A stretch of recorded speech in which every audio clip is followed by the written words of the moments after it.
2024년 11월의 아침 공기는 유난히 차가웠다. 새벽 5시, 도심 외곽의 한 버스 차고지에서 낡은 파란색 버스 한 대가 시동을 걸었다. 운전석에 앉은 남자의 이름은 박민철, 올해로 61살이었다. 그의 손은 수없이 반복된 동작으로 핸들을 감쌌다. 30년, 정확히는 1952일째 되는 날이었다. 그리고 오늘이 마지막이었다. 박민철은 백미러를 통해 텅 빈 버스 뒷좌석을 바라봤다. 저 자리들에 앉았던 수많은 얼굴들이 스쳐 지나갔다. 아침마다 졸음을 참으며 앉아있던 고등학생, 휴대폰을 들여다보며 한숨 쉬던 직장인, 손주 이야기를 늘어놓던 할머니들. 자, 오늘도 안전하게. 그는 혼잣말처럼 중얼거리며 출발 버튼을 눌렀다. 버스는 익숙한 굉음과 함께 천천히 차고지를 빠져나갔다. 첫 번째 정류장, 청솔아파트 앞에 도착했을 때였다. 평소보다 많은 사람들이 서 있었다. 박민철은 이상하다는 생각이 들었지만 문을 열었다. 기사님, 탑승한 한 중년 여성이 환하게 웃으며 말했다. 그녀는 8년 전부터 이 노선을 이용하던 승객이었다. 오늘이 마지막이시라면서요?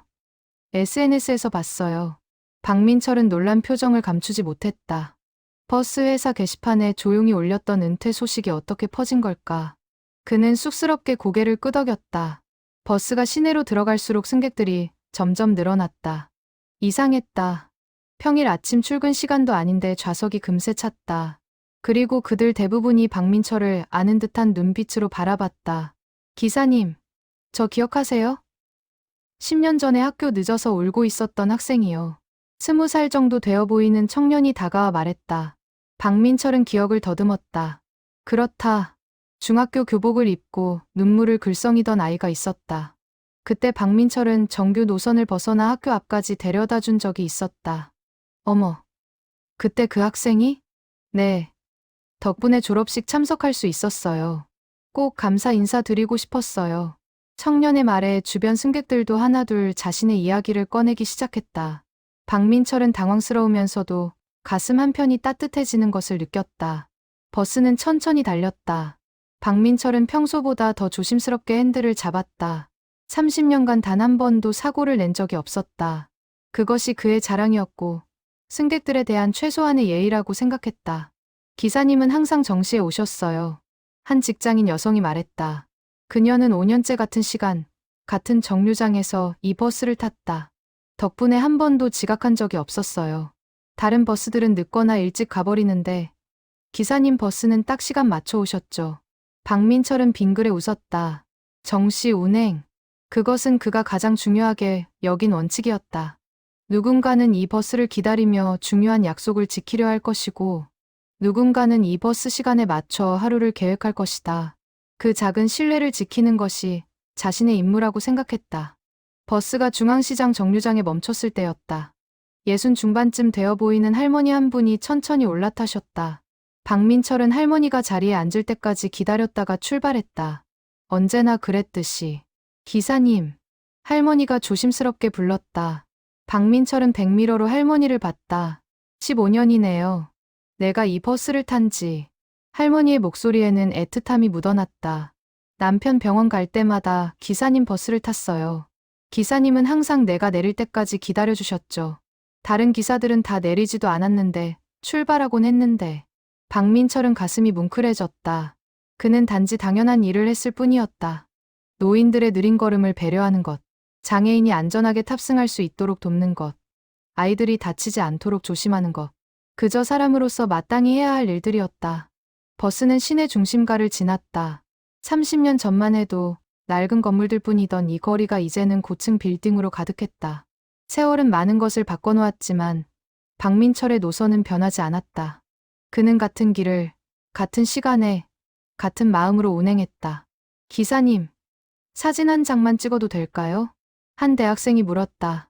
박민철은 쑥스러워하며 고개를 끄덕였다. 학생은 운전석 옆에 서서 환하게 웃었다. 카메라 플래시가 터졌다. 그 순간 박민철은 문득 깨달았다. 자신이 30년간 운전해온 것은 단순히 버스가 아니었다. 그는 수많은 사람들의 하루를, 인생을, 작은 희망을 함께 나르고 있었던 것이다. 버스는 종점을 향해 달렸다. 박민철은 핸들을 잡은 손에 힘을 주었다. 마지막 운행이었지만 어느 날과 다름없이 안전하게, 정확하게 목적지에 도착해야 했다. 그것이 그가 승객들에게 줄 수 있는 마지막 선물이었다. 1994년 봄, 31살의 박민철은 버스 운전기사 면접을 보러 갔다. 손에 쥔 이력서는 땀에 젖어 구겨져 있었다. 그는 공장 노동자였다가 실직한 상태였고 아내는 둘째 아이를 임신 중이었다. 왜 버스 기사가 되고 싶습니까?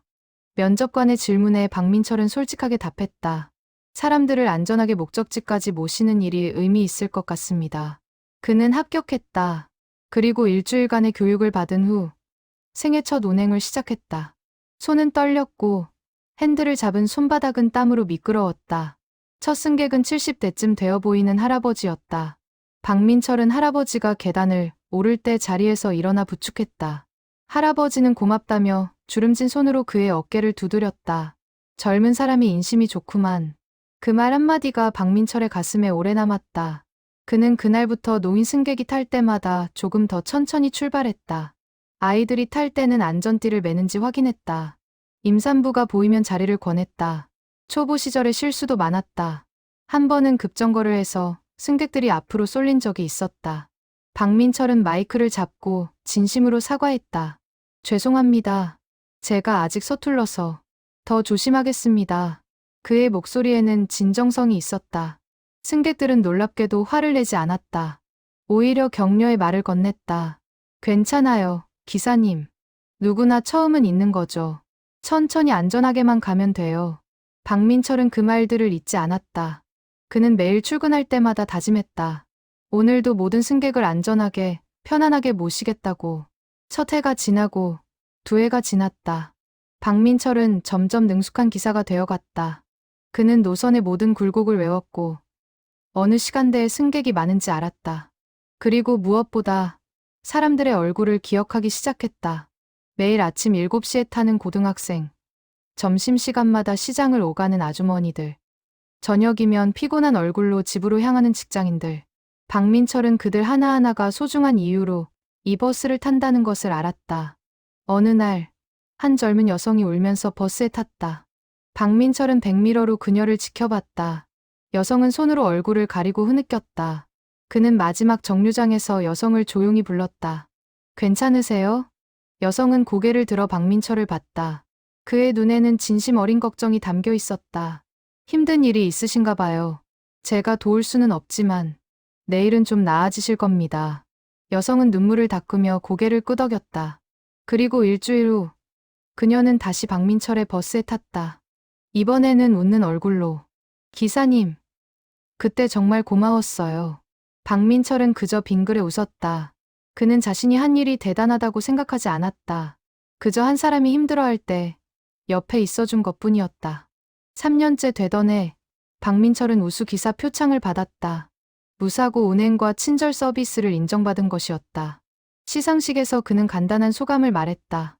저는 특별한 것을 한 게 아닙니다. 그저 제가 태운 분들을 제 가족처럼 생각하며 운전했을 뿐입니다. 그의 말은 진심이었다. 박민철에게 버스 안의 모든 승객은 소중한 사람들이었다. 누군가의 아버지이고 어머니이고 자식이었다. 그들을 안전하게 지키는 것이 자신의 책임이라고 믿었다. 5년이 지나고 10년이 지났다. 박민철의 얼굴에는 주름이 늘어갔지만 그의 운전 실력과 친절함은 변하지 않았다. 오히려 세월이 쌓일수록 그는 더욱 세심해졌다. 비가 오는 날이면 승객들이 우산을 챙기지 않았을까 걱정했고 눈이 오는 날이면 노면이 미끄러울까 더욱 조심했다. 여름 폭염에는 에어컨을 빵빵하게 틀었고 겨울 추위에는 히터를 미리 켜뒀다. 저 기사님, 진짜 천사 아니에요? 단골 승객들 사이에서 박민철은 그렇게 불렸다. 하지만 본인은 그저 평범한 버스 기사일 뿐이라고 생각했다. 자신이 하는 일은 당연한 것이고 누구나 할 수 있는 것이라고 믿었다. 하지만 승객들은 알았다. 박민철 같은 기사는 흔하지 않다는 것을. 그의 버스를 타면 하루가 조금 더 따뜻해진다는 것을. 그래서 사람들은 일부러 그의 버스 시간에 맞춰 나왔다. 15년째 되던 해, 회사에서 박민철에게 다른 노선으로 옮기라는 제안이 왔다. 더 좋은 조건이었지만 그는 거절했다. 이 노선이 제게는 집 같습니다. 그리고 저를 기다리는 분들이 계십니다. 그는 변화를 원하지 않았다. 매일 같은 길을 달리며 같은 사람들을 만나는 것이 좋았다. 그 일상 속에서 그는 행복을 찾았다. 20년, 25년이 흘렀다. 박민철의 머리는 회색빛으로 변했고 허리는 조금 굽었다. 하지만 그의 손은 여전히 단단하게 핸들을 잡았다. 그의 눈은 여전히 승객들을 따뜻하게 바라봤다. 기사님, 언제까지 하실 거예요? 한 단골 승객이 물었다. 박민철은 잠시 생각하더니 대답했다. 제가 필요한 순간까지요. 그리고 안전하게 운전할 수 있는 순간까지요. 그에게 은퇴는 아직 먼 미래의 일 같았다. 하지만 세월은 누구에게나 공평했다. 그리고 마침내 30년이라는 시간이 그를 은퇴의 문턱으로 이끌었다. 박민철의 버스에는 특별한 자리가 하나 있었다. 운전석 바로 뒤 첫 번째 좌석이었다. 그 자리에는 늘 같은 사람이 앉았다. 80을 넘긴 김순자 할머니였다.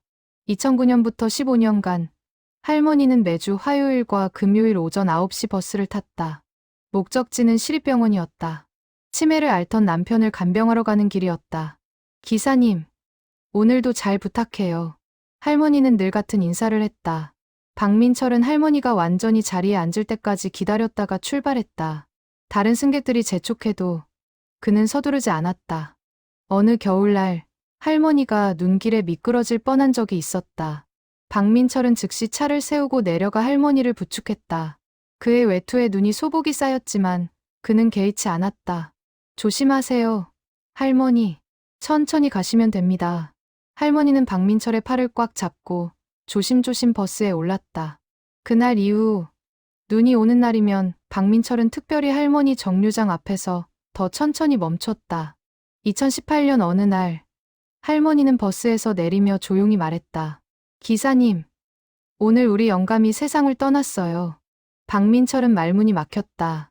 할머니의 얼굴은 평온했지만 그 눈에는 깊은 슬픔이 고여 있었다. 고생 많으셨습니다. 할머니. 아니에요. 기사님 덕분에 마지막까지 남편 곁을 지킬 수 있었어요. 매번 늦지 않게 데려다 주셔서 정말 고마웠어요. 그 후로도 할머니는 가끔 박민철의 버스를 탔다. 이제는 병원이 아닌 시장을 오갔다. 하지만 여전히 같은 자리에 앉았고 박민철은 여전히 할머니가 앉을 때까지 기다렸다. 또 다른 단골 승객이 있었다. 15살부터 25살까지 10년간 박민철의 버스를 탄 청년 이준혁이었다. 그는 고등학교를 다닐 때부터 이 버스로 통학했다. 준혁은 말수가 적은 학생이었다. 늘 창가 자리에 앉아 이어폰을 끼고 밖을 바라봤다. 박민철은 그저 조용히 지켜봤다. 때로는 지켜보는 것만으로도 충분한 위로가 된다는 것을 알았기에. 고3 겨울, 준혁은 처음으로 박민철에게 말을 걸었다. 기사님, 대학 떨어졌어요. 박민철은 백미러로 준혁을 봤다. 청년의 눈에는 눈물이 고여 있었다. 그럴 수도 있지. 인생이 한 번의 시험으로 결정되는 건 아니야. 부모님이 실망하실 거예요. 넌 매일 이 버스를 타고 학교를 갔잖아. 그 성실함이면 어디서든 잘할 수 있어. 준혁은 고개를 숙였다. 그리고 그 다음 날부터 재수학원을 다니기 시작했다. 여전히 박민철의 버스를 타고 1년 후 준혁은 합격했다. 그는 버스에서 내리며 박민철에게 합격증을 보여줬다. 기사님 말씀 맞았어요. 한 번의 실패가 끝이 아니었어요. 축하한다. 대학 가서도 그 성실함 잃지 마. 준혁은 대학을 졸업하고 직장인이 되었다. 하지만 여전히 같은 노선을 이용했다. 이제는 출근길에 박민철의 버스를 탔다. 기사님, 오늘 승진 발표예요. 잘 되길 바란다. 떨려요. 넌 잘할 거야. 내가 10년간 지켜봐온 내가 어떤 사람인지 아니까. 준혁은 승진했다. 그리고 그날 저녁, 박민철의 마지막 정류장에서 기다리고 있다가 작은 선물을 건넸다. 제 인생에 응원해주신 첫 번째 어른이 기사님이셨어요. 박민철의 버스에는 또 다른 이야기들이 있었다. 매일 아침 7시 반에 타던 임산부 최지혜 씨. 그녀는 만삭의 몸으로 병원 간호사 일을 했다. 박민철은 그녀가 탈 때마다 특별히 조심했다. 배가 많이 불렀네요. 이제 고지겠어요. 네. 다음 주가 출산 예정일이에요. 무리하지 마세요. 건강이 제일 중요합니다. 지혜 씨는 출산 휴가를 떠나기 전날 박민철에게 작은 편지를 건넸다. 기사님 덕분에 임신 기간 내내 안전하게 출퇴근할 수 있었어요. 정말 고마웠어요. 6개월 후 지혜 씨는 아기를 안고 박민철의 버스에 다시 탔다. 기사님, 우리 아들이에요. 이름이 민준이에요. 어머, 예쁘네요. 건강하게 자라길. 기사님 성함에서 민자를 따왔어요. 기사님처럼 따뜻한 사람이 되라고요. 박민철은 가슴이 뭉클했다. 자신의 이름이 누군가의 아이 이름이 되다니. 그는 평생 잊지 못할 선물을 받은 기분이었다. 버스 안에는 수많은 인생이 교차했다. 취업 면접을 보러 가는 청년, 첫 데이트를 하러 가는 연인, 졸업식에 가는 학생, 병문안을 가는 가족. 박민철은 그들 모두의 여정을 함께했다. 2015년 어느 여름날, 한 중년 남성이 박민철에게 다가왔다. 기사님, 저 기억하세요? 20년 전에 실직해서 절망하던 사람이요. 박민철은 고개를 갸우뚱했다. 그때 기사님이 그러셨죠. 오늘 힘들어도 내일은 해가 뜬다고. 그 말이 제게 큰 힘이 됐어요. 남성은 자신이 다시 일어서서 작은 사업을 시작했고, 이제는 직원 10명을 둔 사장이 되었다고 말했다. 기사님의 그 한마디가 제 인생을 바꿨어요. 박민철은 그때의 일을 기억하지 못했다. 하지만 자신의 작은 말 한마디가 누군가에게 그토록 큰 의미였다는 사실에 놀랐다. 30년의 세월 동안 박민철은 수만 명의 승객을 태웠다.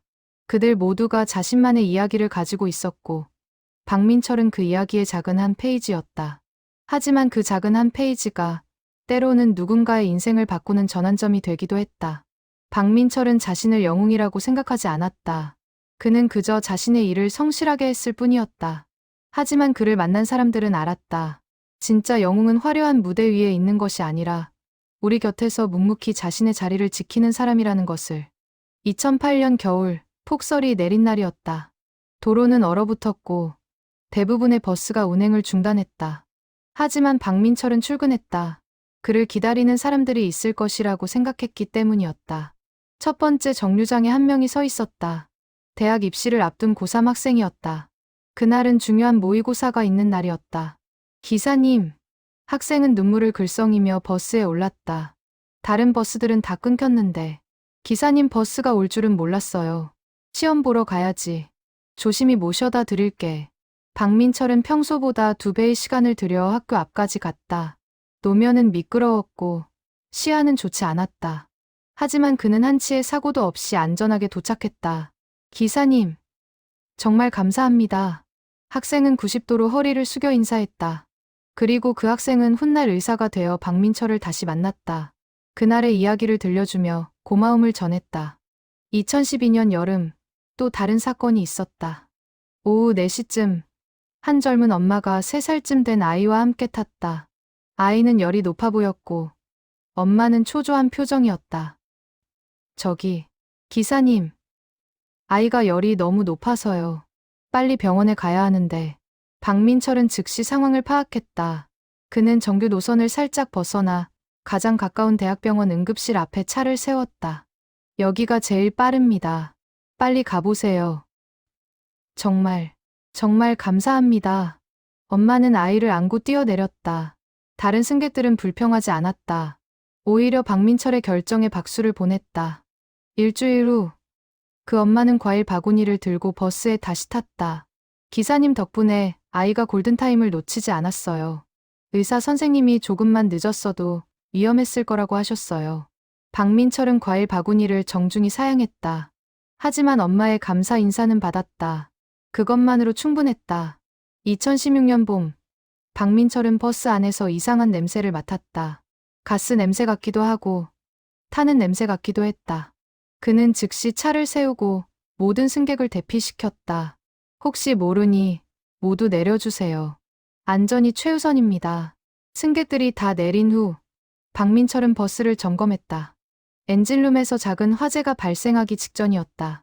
그는 즉시 소화기로 불씨를 껐다. 기사님이 아니었으면 큰일 날 뻔했네요. 정비사가 말했다. 박민철은 그저 담담하게 답했다. 당연한 일을 했을 뿐입니다. 그날 버스에 탔던 30명의 승객들은 박민철의 신속한 판단 덕분에 무사할 수 있었다. 그들은 회사에 감사 편지를 보냈고 박민철은 또 한 번 표창을 받았다. 2019년 가을, 박민철은 한 승객의 지갑을 발견했다. 마지막 운행을 마치고 청소를 하던 중이었다. 지갑 안에는 현금 50만 원과 신용카드, 그리고 신분증이 들어 있었다. 박민철은 신분증의 주소를 보고 직접 찾아갔다. 퇴근 후 1시간을 더 운전해야 하는 거리였지만 그는 망설이지 않았다. 어머, 제 지갑. 주인은 20대 여성이었다. 그녀는 지갑을 잃어버린 줄도 모르고 있었다. 내일 결혼식 축의금이었는데 정말 감사합니다. 앞으로 조심하세요. 다행히 찾아서 다행이네요.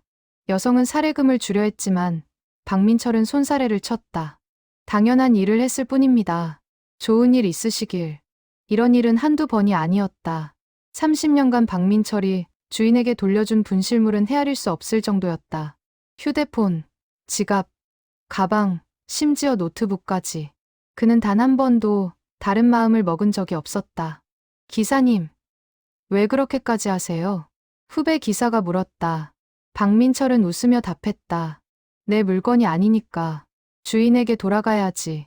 2020년 코로나19가 한창이던 시절 대부분의 사람들이 집에 머물렀지만 박민철은 여전히 운행했다. 승객은 평소의 10분의 1도 안 됐다. 하지만 그는 매일 같은 시간에 출근했다. 누군가는 이 버스를 필요로 할 겁니다. 실제로 의료진들이 박민철의 버스를 탔다. 병원으로 출근하는 간호사들, 의사들. 그들은 박민철에게 고마움을 표했다. 기사님도 위험하실 텐데 여러분이 더 위험한 곳에서 일하시잖아요. 이 정도야. 박민철은 매 운행마다 방역을 철저히 했다. 손잡이를 닫고 좌석을 소독했다. 자신이 감염원이 되어서는 안 된다고 생각했다. 30년의 세월 동안 박민철이 겪은 순간들은 셀 수 없이 많았다. 어떤 날은 평범했고 어떤 날은 특별했다. 하지만 모든 날에 그는 한결같았다. 성실하게, 친절하게, 안전하게. 그는 자신의 일을 사랑했다. 매일 다른 사람들을 만나고 그들의 하루에 작은 도움이 되는 것. 그것이 박민철에게는 가장 큰 보람이었다. 기사님, 30년간 단 한 번도 사고가 없으셨다면서요? 어느 기자가 인터뷰에서 물었다. 박민철은 고개를 끄덕였다. 사고는 한 번으로도 충분하니까요. 제 버스에 탄 분들은 모두 소중한 사람들입니다. 그분들을 안전하게 모시는 게 제 책임이죠. 그의 말은 진심이었다. 30년간 단 한 번의 사고도 없었다는 것은 단순한 운이 아니었다. 그것은 매 순간 긴장을 늦추지 않고 승객을 생각하며 운전한 결과였다. 박민철의 버스에는 기적이 없었다. 하지만 매일매일이 작은 기적이었다. 그가 안전하게 모신 한 명 한 명이 무사히 목적지에 도착한 모든 순간이 그 자체로 기적이었다. 박민철에게는 두 아들이 있었다. 큰아들 박진우는 38, 작은아들 박진혁은 35이었다. 두 아들 모두 아버지의 직업을 자랑스러워하지 않았다. 특히 큰아들 진우는 그랬다. 아버지는 왜 더 나은 일을 찾지 않으셨어요? 진우는 대학을 졸업하고 대기업에 취직한 후 이런 말을 종종 했다. 박민철은 그저 씁쓸하게 웃었다. 나는 내 일이 좋단다. 하지만 버스 기사잖아요. 친구들한테 말하기도 창피해요. 그 말에 박민철은 아무 대답도 하지 않았다. 아들이 자신의 일을 이해하지 못한다는 것이 슬펐지만 강요할 수는 없었다. 작은아들 진혁은 형보다는 나았지만 역시 아버지의 일에 큰 관심이 없었다. 그는 자영업을 했는데 늘 돈 걱정에 시달렸다. 아버지, 좀 도와주실 수 없어요? 사업이 어려워서. 박민철은 아들을 도왔다. 자신의 월급은 많지 않았지만 아낄 수 있는 곳은 아끼며 아들에게 보탰다. 하지만 아들은 고마워하기보다 당연하게 여기는 것 같았다. 세월이 흐르며 박민철은 아들들과의 관계가 점점 멀어지는 것을 느꼈다. 명절에나 한 번씩 만날 뿐 일상을 나누는 일은 거의 없었다. 2023년 봄, 박민철의 아내가 세상을 떠났다. 갑작스러운 심장마비였다. 장례식장에서 박민철은 말없이 눈물만 흘렸다. 아들들도 슬퍼했지만 장례를 치르고 나자 다시 각자의 삶으로 돌아갔다. 아버지, 혼자 괜찮으시겠어요? 진우가 물었다. 박민철은 고개를 끄덕였다. 괜찮다. 나는 일이 있으니까. 실제로 박민철은 아내를 떠나보낸 슬픔을 일로 달랬다. 매일 버스를 운전하고 승객들을 만나는 것이 그에게는 위안이었다. 승객들은 그의 슬픔을 알고 조용히 위로했다. 기사님, 요즘 많이 힘드시죠? 단골 승객 한 분이 조심스럽게 물었다. 박민철은 쓸쓸하게 웃었다. 사는 게 다 그런 거죠. 하지만 여러분 덕분에 버틸 수 있습니다. 그의 말은 진심이었다. 버스 안에서 만나는 사람들이 그에게는 가족 같았다. 오히려 친아들들보다 더 따뜻한 말을 건네는 이들이었다. 은퇴 발표 후 박민철은 아들들에게 마지막 운행 날짜를 알렸다. 그날 와줄 수 있니? 아버지, 그날 중요한 회의가 있어서. 진우가 난처하다는 듯 말했다. 진혁도 사정이 있다며 애매한 대답을 했다. 박민철은 실망했지만 내색하지 않았다. 그래, 괜찮다. 바쁠 때니까. 마지막 운행날 아침, 박민철은 예상하지 못한 광경을 목격했다. 버스에 사람들이 가득 탔고 그들 모두가 그를 축하하기 위해 온 것이었다. 하지만 아들들의 모습은 보이지 않았다. 박민철은 마음 한구석이 허전했지만 승객들의 따뜻한 응원에 힘을 얻었다. 버스는 평소처럼 운행을 시작했다. 종점에 도착했을 때 회사 사람들과 승객들이 작은 기념식을 준비해뒀다. 꽃다발과 기념패, 그리고 감사의 말들. 박민철은 감격스러웠다. 그때 뒤쪽에서 익숙한 목소리가 들렸다. 아버지, 진우와 진혁이 뛰어왔다. 그들의 손에는 큰 플래카드가 들려 있었다. 우리 아버지, 30년 무사고의 영웅. 자랑스럽습니다. 박민철은 놀라서 아들들을 바라봤다. 진우가 다가와 아버지를 껴안았다. 아버지, 죄송해요. 그동안 아버지의 일을 제대로 이해하지 못했어요. 진혁도 눈물을 글썽이며 말했다. 저희가 SNS에서 아버지 이야기를 봤어요. 사람들이 아버지를 얼마나 존경하는지. 그제야 알았어요. 진우는 주머니에서 두툼한 편지 묶음을 꺼냈다. 이게 뭐예요? 아버지가 도와주신 분들이 보낸 편지예요. SNS에 아버지 은퇴 소식이 퍼지면서 수백 명이 메시지를 보냈어요. 저희가 모아서 인쇄했어요. 박민철은 떨리는 손으로 편지들을 받았다. 첫 장을 펼쳤다. 박민철 기사님께 20년 전 절망하던 저에게 희망을 주신 분.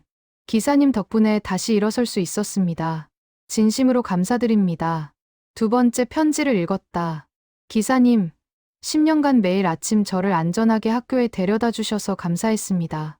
지금 저는 선생님이 되어 아이들을 가르치고 있습니다.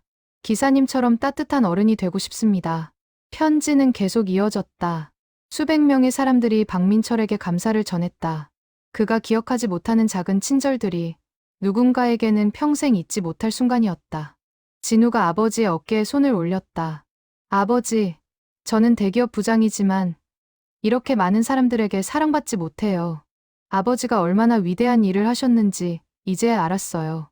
진혁도 아버지의 손을 잡았다. 아버지는 제게 항상 도움만 주셨는데 저는 한 번도 제대로 감사 인사를 못 드렸어요. 미안해요. 그리고 정말 자랑스러워요. 박민철의 눈에서 눈물이 흘러내렸다. 30년간 쌓인 감정들이 한꺼번에 터져 나왔다. 아들들이 자신을 이해해주는 이 순간이 그 어떤 상보다 값졌다. 너희가 와줘서 고맙구나. 아버지, 앞으로는 자주 뵙겠습니다. 그리고 아버지 이야기를 다른 사람들에게도 많이 들려드릴게요. 주변 사람들이 박수를 쳤다. 박민철은 아들들과 함께 눈물을 흘렸다. 그 눈물은 슬픔이 아니라 기쁨의 눈물이었다. 마지막 운행을 마친 박민철은 회사로 돌아왔다. 차고지에 버스를 세우는 순간 그의 가슴은 뭉클했다. 30년간 함께한 핸들을 마지막으로 놓는 순간이었다. 기사님, 잠깐만요. 뒤에서 누군가 소리쳤다. 돌아보니 차고지 입구에 수십 명의 사람들이 서 있었다.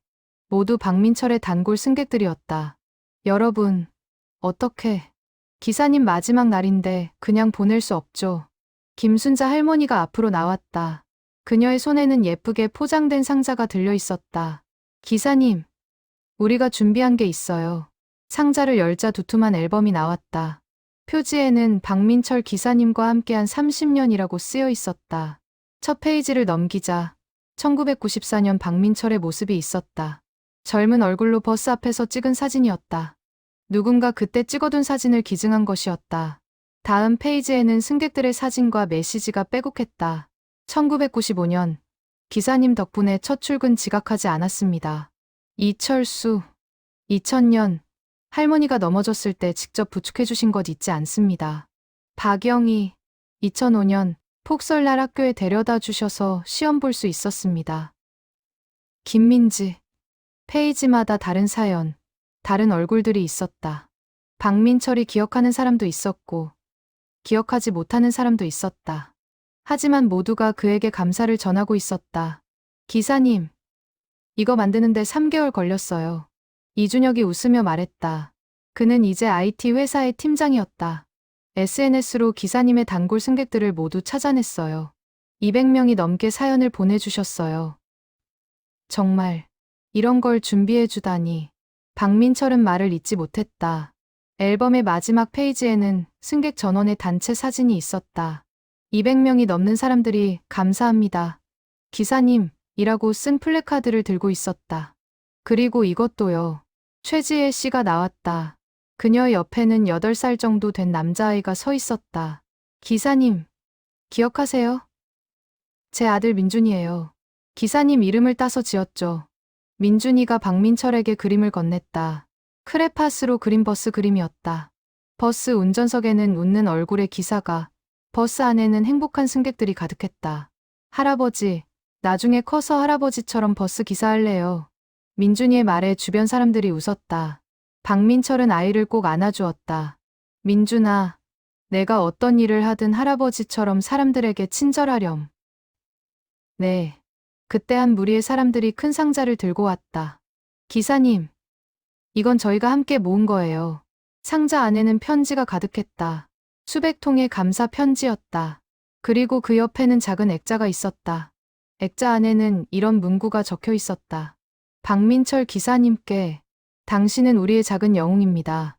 30년간 안전하게, 친절하게, 따뜻하게 우리를 모셔주셔서 감사합니다. 마이너스 253명의 단골 승객 일동. 박민철은 더 이상 눈물을 참을 수 없었다. 그는 고개를 숙이고 흐느꼈다. 30년간 참아왔던 감정들이 한꺼번에 터져 나왔다. 제가 뭘 그렇게 대단한 일을 했다고. 기사님은 매일 대단한 일을 하셨어요. 김순자 할머니가 말했다. 우리를 안전하게 지켜주시고, 힘들 때 위로해주시고, 늘 웃는 얼굴로 맞아주셨잖아요. 그게 얼마나 대단한 일인데요. 맞아요.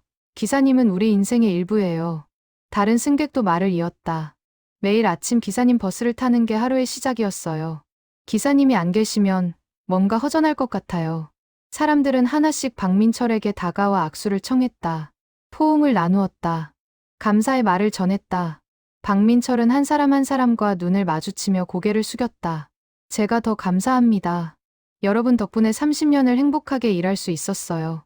해가 지고 있었다. 주황빛 석양이 차고지를 물들였다. 박민철은 자신의 버스를 마지막으로 바라봤다. 낡고 오래된 버스였지만 그의 눈에는 가장 아름다운 것으로 보였다. 기사님, 사진 찍어요. 누군가 소리쳤다. 승객들은 박민철을 버스 앞에 세우고 함께 사진을 찍었다. 200명이 넘는 사람들이 한 화면에 담겼다. 모두의 얼굴에는 미소가 가득했다. 하나, 둘, 셋. 기사님 감사합니다. 사진을 찍고 나서 이준혁이 박민철에게 USB를 건넸다. 기사님, 이 안에 오늘 있었던 모든 것이 담겨 있어요. 사진, 동영상, 그리고 승객들의 메시지까지.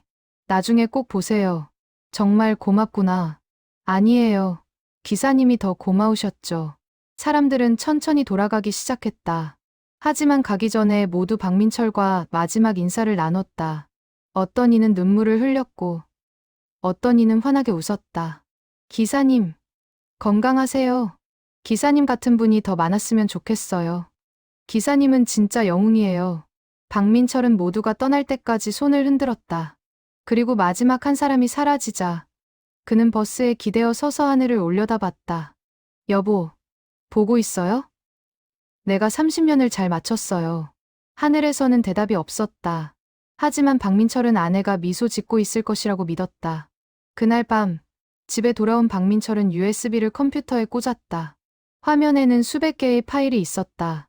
그는 하나하나 열어봤다. 사진 속에는 웃는 얼굴들이 가득했다. 동영상에는 승객들의 진심 어린 메시지가 담겨 있었다. 박민철은 밤새 그것들을 봤다. 그리고 깨달았다. 자신은 혼자가 아니었다. 30년간 수많은 사람들과 함께했고 그들의 인생에 작은 흔적을 남겼다. 그것만으로도 충분히 의미 있는 삶이었다. 은퇴 후 일주일이 지났다. 박민철은 아침 5시에 눈을 떴다. 30년간의 습관이었다. 하지만 더 이상 출근할 곳이 없었다. 그는 거실에 앉아 창밖을 바라봤다. 자신이 운행하던 버스가 지나갔다. 다른 기사가 운전하고 있었다. 낯선 광경이었다. 아버지, 커피 드세요. 진우가 옆에 앉으며 커피를 건넸다. 아들은 요즘 자주 찾아왔다. 오늘 뭐 하실 거예요? 글쎄, 생각해 볼게. 박민철은 솔직히 무엇을 해야 할지 몰랐다. 30년간 버스만 운전했던 그에게 은퇴 후의 삶은 막막했다. 아버지, 제가 하나 제안이 있어요. 진우가 진지한 표정으로 말했다. SNS에 아버지 이야기가 계속 올라오고 있어요. 많은 사람들이 아버지를 만나고 싶어 해요. 나를? 네. 그래서 생각해봤는데 아버지가 강연을 하시면 어떨까요? 강연이라니, 내가 무슨 강연을. 아버지의 30년 이야기요. 사람들에게 진짜 일이란 무엇인지, 진짜 친절이란 무엇인지 알려주는 거예요. 박민철은 고개를 저었다. 난 말주변도 없고 대단한 사람도 아닌데 그게 아버지의 장점이에요. 평범한 사람이 얼마나 위대할 수 있는지 보여주는 거죠. 진우는 이미 몇 군데 학교와 기업에서 강연 요청이 왔다고 말했다. 박민철은 망설였지만 결국 시도해보기로 했다. 첫 강연은 한 고등학교에서였다. 박민철은 떨리는 마음으로 강단에 섰다. 500명의 학생들이 그를 바라봤다. 안녕하세요. 저는 30년간 버스 기사로 일한 박민철입니다. 그는 자신의 이야기를 담담하게 풀어놓았다. 화려한 수사나 거창한 철학은 없었다. 그저 평범한 버스 기사가 어떻게 30년을 성실하게 살아왔는지 이야기했다. 여러분, 일에는 귀천이 없습니다. 어떤 일을 하든 그 일을 대하는 마음가짐이 중요합니다. 학생들은 집중해서 들었다. 몇몇은 눈물을 흘리기도 했다. 강연이 끝나고 한 학생이 질문했다. 선생님, 30년 동안 지겹지 않으셨어요? 박민철은 미소 지었다. 매일 다른 사람을 만났어요. 같은 길이었지만 매번 다른 이야기가 있었죠. 그게 지루할 틈이 없었어요. 저는 꿈이 없어요. 뭘 해야 할지 모르겠어요. 또 다른 학생이 말했다. 박민철은 그 학생을 바라봤다. 꿈이 거창할 필요는 없어요. 나는 그저 사람들을 안전하게 모시고 싶었어요. 그게 내 꿈이었죠. 작아 보이지만 그 꿈을 이루는 30년은 값졌어요. 학생들은 큰 박수를 보냈다. 박민철은 그날 처음으로 자신의 이야기가 누군가에게 도움이 될 수 있다는 것을 깨달았다. 두 번째 강연은 한 기업에서였다. 신입사원 교육 프로그램이었다. 박민철은 직장인들에게 이렇게 말했다. 일을 대하는 태도가 인생을 바꿉니다. 나는 버스 기사였지만 내 일을 사랑했어요. 그래서 30년이 행복했습니다. 힘들 때는 없으셨어요? 한 직원이 물었다. 많았죠. 무례한 승객도 있었고 힘든 날도 많았어요. 하지만 나는 그 순간에도 최선을 다했어요. 왜냐하면 그게 내 책임이었으니까요. 박민철의 말은 직원들에게 큰 울림을 주었다. 그들은 강연 후 박민철에게 다가와 악수를 청했다. 선생님 같은 분이 우리 회사에 계셨으면 좋겠어요. 여러분이 그렇게 될 수 있어요. 마음먹기에 달렸죠. 강연 요청은 계속 이어졌다. 학교, 기업, 심지어 정부 기관에서도 박민철을 찾았다. 그는 매번 같은 이야기를 했지만 듣는 사람마다 다른 교훈을 얻어갔다. 어느 날 박민철은 한 대학에서 특강을 했다. 강연이 끝나고 한 여학생이 다가왔다. 교수님, 저는 장래에 희망이 없어요. 그냥 평범하게 살고 싶어요. 그런 제가 이상한가요? 박민철은 고개를 저었다. 전혀 이상하지 않아요. 평범하게 사는 것도 대단한 일이에요. 나도 평범한 버스 기사였지만 그 평범함 속에서 의미를 찾았어요. 여학생은 눈물을 글썽이며 고개를 끄덕였다. 감사합니다. 위로가 됐어요. 박민철의 강연은 점점 유명해졌다. 한 방송사에서 그의 이야기를 다큐멘터리로 만들고 싶다고 제안했다. 박민철은 처음에는 거절하려 했지만 진우가 설득했다. 아버지, 이건 아버지만의 이야기가 아니에요. 모든 평범한 사람들의 이야기예요. 많은 사람들이 용기를 얻을 거예요. 다큐멘터리 촬영이 시작됐다. 제작진은 박민철의 일상을 따라다니며 촬영했다. 그가 강연하는 모습, 예전 승객들을 만나는 모습, 그리고 버스 차고지를 다시 방문하는 모습까지. 기사님, 이곳에 다시 오시니 어떠세요? PD가 물었다. 박민철은 자신이 30년간 운전했던 버스를 쓰다듬었다. 마치 오랜 친구를 만난 것 같아요. 이 버스와 함께 참 많은 일이 있었죠. 다큐멘터리는 방영 후 큰 반향을 일으켰다. 시청률도 높았지만 무엇보다 사람들의 반응이 뜨거웠다. 박민철 기사님 같은 분이 진짜 영웅이에요. 우리 사회에 이런 분들이 더 많았으면 좋겠어요. 나도 내 일을 더 사랑해야겠다고 생각했어요. 박민철은 자신이 유명해진 것에 여전히 어색해했다. 하지만 자신의 이야기가 누군가에게 희망이 된다는 것에 보람을 느꼈다. 어느 날 박민철은 옛 버스 정류장을 다시 찾았다. 그곳에는 작은 동판이 세워져 있었다.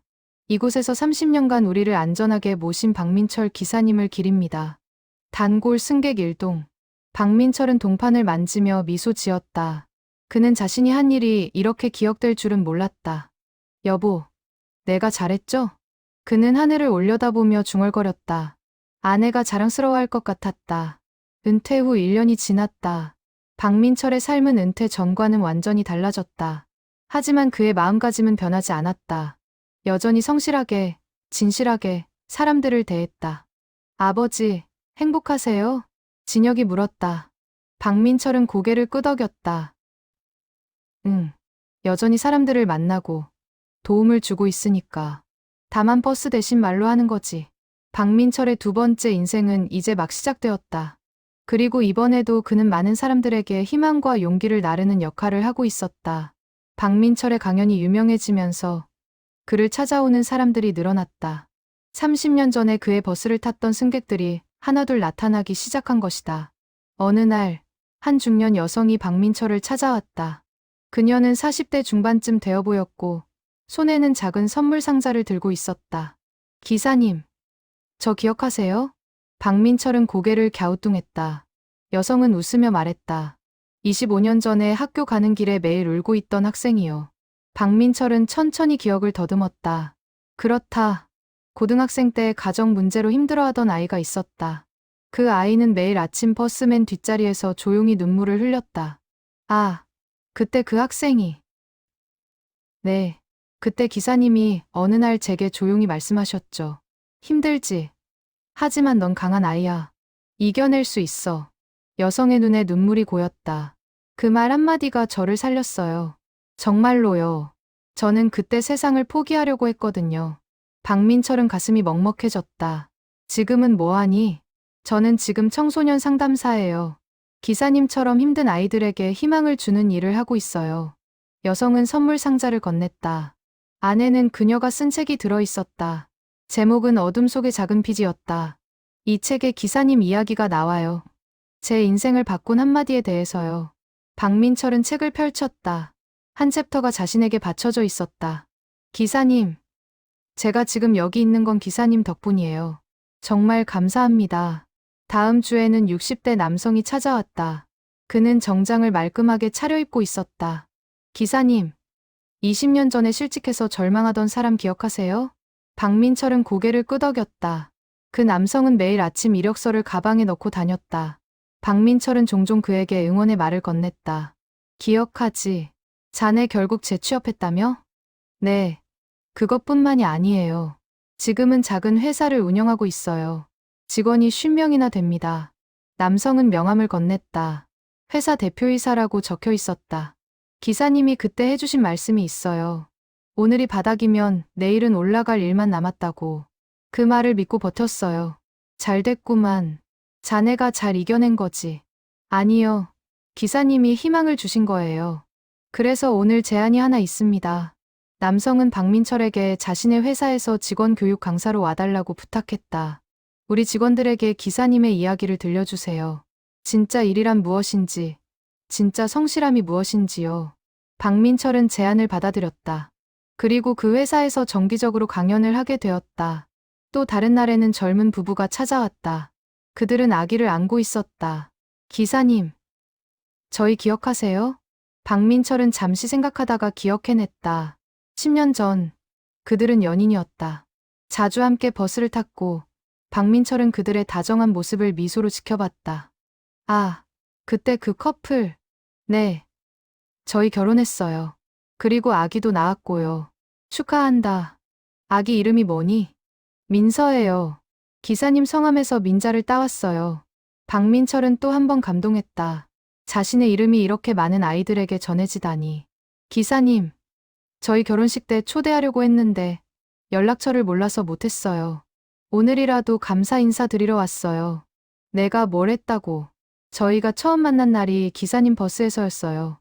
그리고 프러포즈도 버스 안에서 했어요. 기사님은 저희 사랑의 증인이셨어요. 부부는 박민철에게 결혼식 사진 앨범을 선물했다. 첫 페이지에는 이런 문구가 적혀 있었다. 박민철 기사님께 우리의 사랑이 시작된 곳을 기억합니다. 이런 방문들은 계속 이어졌다. 30년 전의 고등학생이 이제는 선생님이 되어 찾아왔고, 임산부였던 여성은 대학생이 된 아들과 함께 왔다. 병원을 오가던 환자는 완쾌되어 건강한 모습으로 나타났다. 기사님, 저는 암 투병 중이었어요. 매일 병원 가는 게 너무 힘들었는데 기사님이 항상 응원해 주셨죠. 이제 다 나았습니까? 네. 5년째 재발 없이 건강해요. 기사님의 응원이 큰 힘이 됐어요. 박민철은 이 모든 만남이 기적처럼 느껴졌다. 자신이 한 작은 친절들이 이렇게 큰 의미로 돌아올 줄은 몰랐다. 어느 날 박민철은 옛 승객들을 위한 작은 모임을 열었다. SNS를 통해 공지를 냈고 100명이 넘는 사람들이 모였다. 여러분, 오늘 이렇게 모여주셔서 감사합니다. 박민철은 단상에 서서 말했다. 저는 그저 제 일을 했을 뿐인데 여러분이 이렇게 기억해 주시니 황송할 따름입니다. 기사님, 저희에게 기사님은 특별한 사람이에요. 한 참석자가 소리쳤다. 다른 사람들도 박수를 쳤다. 모임에서는 각자의 이야기를 나눴다. 누구는 박민철 덕분에 중요한 시험에 늦지 않았다고 했고, 누구는 힘든 시기에 위로를 받았다고 했다. 모두가 박민철과의 작은 순간을 소중하게 간직하고 있었다. 기사님, 우리 정기적으로 모이면 어때요? 김순자 할머니가 제안했다. 좋은 생각이네요. 한 달에 한 번씩 모여서 근황도 나누고요. 그렇게 박민철 기사님과 승객들 모임이 만들어졌다. 매달 첫째 주 토요일, 그들은 모여서 이야기를 나눴다. 박민철은 그 시간이 가장 행복했다. 모임을 통해 박민철은 또 다른 사실을 알게 됐다. 승객들끼리도 서로 친해져서 네트워크를 만들고 있었다는 것이다. 기사님 버스를 탔던 사람들끼리 서로 도와주고 있어요. 이준혁이 말했다. 취업 정보도 공유하고, 사업도 함께하고, 어려운 일이 있으면 서로 돕고요. 그래? 네. 기사님이 만들어준 작은 커뮤니티가 이제는 큰 울타리가 됐어요. 박민철은 가슴이 따뜻해졌다. 자신이 모신 승객들이 이제는 서로를 모시고 있었다. 그 선한 영향력이 계속 퍼져나가고 있었다. 어느 날, 한 TV 프로그램에서 박민철과 승객들을 초대했다. 당신이 만난 영웅이라는 프로그램이었다. 스튜디오에는 박민철과 그의 승객 10명이 출연했다. 각자 박민철과의 추억을 이야기했다. 진행자도, 방청객도 모두 눈물을 흘렸다. 박민철 기사님, 이 모든 이야기를 들으시니 어떠세요? 진행자가 물었다. 박민철은 잠시 생각하다가 답했다. 저는 운이 좋은 사람입니다. 30년간 이렇게 좋은 분들을 만났으니까요. 제가 그분들에게 준 것보다 받은 게 훨씬 많습니다. 그의 말에 승객들이 고개를 저었다. 아니에요, 기사님. 저희가 더 많이 받았어요. 프로그램이 방영된 후 박민철은 전국적으로 유명해졌다. 하지만 그는 여전히 겸손했다. 자신은 평범한 사람일 뿐이고 단지 자신의 일을 사랑했을 뿐이라고 말했다. 박민철의 이야기가 알려지면서 뜻밖의 변화가 일어나기 시작했다. 전국의 버스 회사에서 연락이 왔다. 저희 회사 기사들에게 교육을 해주실 수 있나요? 박민철 기사님의 철학을 배우고 싶습니다. 박민철은 처음에는 망설였다. 자신이 다른 기사들을 가르칠 자격이 있을까 의심했다. 하지만 진우가 설득했다. 아버지의 경험이 다른 기사들에게 큰 도움이 될 거예요. 박민철은 전국의 버스 회사를 다니며 강연을 시작했다. 그는 기사들에게 기술이 아닌 마음가짐을 가르쳤다. 여러분, 우리는 단순히 버스를 운전하는 게 아닙니다. 사람들의 하루를, 인생을 함께 나르는 거예요. 한 젊은 기사가 질문했다. 하지만 요즘 승객들은 무례한 사람들이 많아요. 어떻게 친절을 유지할 수 있죠? 박민철은 미소 지었다. 나도 그런 승객들 많이 만났어요. 하지만 생각해보세요. 그 사람도 누군가의 가족이에요. 힘든 일이 있어서 그럴 수도 있죠. 우리의 친절이 그 사람의 하루를 조금이라도 나아지게 할 수 있어요. 기사들은 고개를 끄덕였다. 박민철의 말에는 진실이 담겨 있었다. 그리고 기억하세요. 우리는 프로예요. 프로는 어떤 상황에서도 최선을 다하는 사람입니다. 박민철의 강연을 들은 기사들은 변하기 시작했다. 더 친절해졌고, 더 안전하게 운전했다. 승객들의 불만도 줄어들었다. 한 버스 회사 사장이 박민철에게 감사 인사를 전했다. 박 기사님 덕분에 우리 회사 이미지가 많이 좋아졌습니다. 승객 만족도도 크게 올랐어요. 그건 기사분들이 노력한 거죠. 아니요. 기사님이 그분들의 마음을 바꿔놓으신 겁니다. 박민철의 영향력은 버스 업계를 넘어 다른 분야로도 퍼져나갔다. 택시 기사, 지하철 기관사, 심지어 항공사 승무원들까지 그의 강연을 듣고 싶어 했다. 모든 서비스업의 근본은 같아요. 사람을 대하는 마음이죠. 박민철은 어디서든 같은 메시지를 전했다. 진심 어린 친절, 변함없는 성실함, 그리고 사람에 대한 존중. 어느 날 교육부에서 연락이 왔다. 전국 학교에서 박민철의 이야기를 교육 자료로 쓰고 싶다는 것이었다. 청소년들에게 진짜 영웅이 누구인지 보여주고 싶습니다. 박민철의 이야기는 교과서에 실렸다. 평범함 속의 위대함이라는 제목으로 전국의 학생들이 그의 이야기를 배웠다. 한 학생이 박민철에게 편지를 보냈다. 선생님, 저는 항상 유명한 사람이 되고 싶었어요. 하지만 선생님 이야기를 읽고 생각이 바뀌었어요. 유명해지는 것보다 좋은 사람이 되는 게 더 중요하다는 걸 알았어요. 박민철은 이런 편지를 받을 때마다 눈물이 났다. 자신의 이야기가 미래 세대에게 희망을 주고 있었다. 박민철의 승객들도 그의 영향을 받아 선한 일들을 하기 시작했다. 이준혁은 자신의 회사에서 작은 영웅상을 만들었다. 묵묵히 자기 일을 성실하게 하는 직원을 매달 뽑아서 시상해요. 박 기사님처럼요. 최지혜 씨는 병원에서 친절 간호사 운동을 시작했다. 환자 한 분 한 분을 박 기사님처럼 대하자는 거예요. 김순자 할머니는 동네에서 어려운 이웃을 돕는 봉사활동을 시작했다. 기사님이 저를 도와주셨으니 이제 제가 다른 사람을 도울 차례예요. 박민철의 선한 영향력은 이렇게 끝없이 퍼져나갔다. 한 사람의 작은 친절이 수백, 수천 명의 친절로 이어졌다. 어느 날, 한 대학에서 박민철에게 명예학위를 수여했다. 평범한 일상 속에서 위대함을 보여준 공로를 인정한다는 것이었다. 저는 대학도 나오지 않았는데, 박민철은 당황했지만 대학 총장은 미소 지었다. 학위는 지식만을 인정하는 게 아닙니다. 당신의 인생 자체가 가장 위대한 교육입니다. 시상식에서 박민철은 짧은 소감을 말했다. 저는 특별한 일을 하지 않았습니다. 다만 제 일을 사랑했고 사람들을 존중했을 뿐입니다. 그게 제 전부였어요. 하지만 청중들은 알았다. 그것이 얼마나 어렵고 위대한 일인지를. 박민철의 이야기는 책으로도 출간되었다. 버스기사 아저씨의 작은 영웅들이라는 제목이었다. 책은 베스트셀러가 되었고 많은 사람들이 감동의 후기를 남겼다. 이 책을 읽고 제 일을 다시 사랑하게 됐어요. 평범한 일상이 얼마나 소중한지 깨달았습니다. 우리 모두가 누군가의 영웅이 될 수 있다는 희망을 얻었어요. 박민철은 인쇄 수익을 모두 교통사고, 유가족을 돕는 재단에 기부했다. 제가 30년간 무사고로 일할 수 있었던 건 행운이었어요. 덜 운이 좋았던 분들을 돕고 싶습니다. 그의 기부 소식이 알려지자 더 많은 사람들이 동참했다. 작은 기부가 모여 큰 힘이 되었다. 박민철의 두 아들도 아버지의 영향을 받아 변했다. 진우는 회사에서 박민철 리더십 프로그램을 만들었다. 아버지처럼 사람을 존중하고 일을 사랑하는 리더를 키우는 프로그램이에요. 진혁은 자신의 가게에서 어려운 사람들에게 무료로 식사를 제공하기 시작했다. 아버지가 30년간 사람들에게 준 따뜻함을 저도 나누고 싶어요. 박민철은 아들들의 변화가 가장 기뻤다. 자신의 가치관이 다음 세대로 이어지고 있었다. 선한 영향력은 계속 확산되었다. 박민철 한 사람에서 시작된 작은 친절이 이제는 사회 전체를 따뜻하게 만들고 있었다. 그것이야말로 진짜 기적이었다. 2025년 봄, 박민철은 71살이 되었다. 은퇴한 지 1년 반이 지났지만 그의 일상은 여전히 바빴다. 강연과 봉사, 그리고 사람들과의 만남으로 채워져 있었다. 어느 날, 박민철은 옛버스 노선을 따라 걷기로 했다. 30년간 매일 운전했던 그 길을 이번에는 천천히 걸어보고 싶었다. 첫 번째 정류장. 청솔 아파트 앞.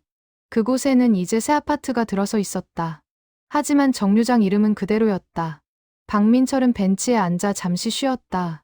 기사님? 뒤에서 익숙한 목소리가 들렸다. 돌아보니 김순자 할머니였다. 할머니, 어떻게 여기에? 오늘따라 기사님 생각이 나서 나왔어요. 예전에 기사님 버스를 기다리던 이곳이 그리워서요. 두 사람은 벤치에 나란히 앉았다. 봄바람이 부드럽게 불었다. 할머니, 요즘 어떻게 지내세요? 좋아요. 동네 복지관에서 봉사도 하고 손주들도 자주 보고 기사님 덕분에 제2의 인생을 살고 있어요. 제가 뭘 했다고. 기사님은 저에게 희망이었어요. 남편 간병하던 15년이 얼마나 힘들었는지 몰라요. 하지만 기사님 버스를 타면 마음이 편해졌어요. 할머니의 말에 박민철은 가슴이 따뜻해졌다. 박민철은 계속 걸었다. 두 번째 정류장, 세 번째 정류장. 각 장소마다 추억이 있었다. 30년의 시간이 한 걸음 한 걸음에 새겨져 있었다. 중앙시장 정류장에 도착했을 때 한 무리의 학생들이 박민철을 알아봤다. 저분 박민철 기사님 아니에요? 맞아, 교과서에 나온 분. 학생들이 달려왔다. 박민철은 놀랐다. 사진 좀 찍어도 돼요? 물론이지. 학생들은 박민철과 함께 사진을 찍었다. 그들의 얼굴에는 순수한 존경심이 담겨 있었다. 저희도 선생님처럼 좋은 사람이 되고 싶어요. 한 학생이 말했다. 박민철은 학생의 어깨를 토닥였다. 너희는 이미 좋은 사람들이야. 그 마음만 잃지 않으면 돼. 학생들이 떠나고 박민철은 다시 걸었다. 종점이 가까워졌다. 종점 근처 카페에서 박민철은 커피를 마시며 창밖을 바라봤다. 버스들이 오갔다. 새로운 기사들이 새로운 승객들을 태우고 있었다. 세상은 계속 돌아가는구나. 박민철은 혼잣말처럼 중얼거렸다. 자신이 없어도 버스는 달리고 사람들은 목적지로 향했다. 하지만 그것이 슬프지 않았다. 오히려 안심이 되었다. 카페 문이 열리며 누군가 들어왔다. 박민철은 고개를 들었다. 진우와 진혁, 그리고 그들의 가족이었다. 아버지, 여기 계셨네요. 너희들, 어떻게? 아버지 위치 추적했어요. 요즘 아버지 혼자 다니시는 게 걱정돼서요. 진우의 아내가 박민철의 손을 잡았다. 아버님, 건강 챙기셔야죠. 손주들도 박민철에게 달려왔다. 할아버지, 우리 손주들 많이 컸네. 가족들은 함께 자리에 앉았다. 진혁이 박민철에게 작은 상자를 건넸다. 아버지, 이거 받으세요. 상자를 열자 작은 메달이 나왔다. 메달에는 이렇게 새겨져 있었다. 세상에서 가장 위대한 아버지, 박민철. 우리가 직접 만들었어요. 아버지는 우리의 영웅이에요. 박민철의 눈에 눈물이 고였다.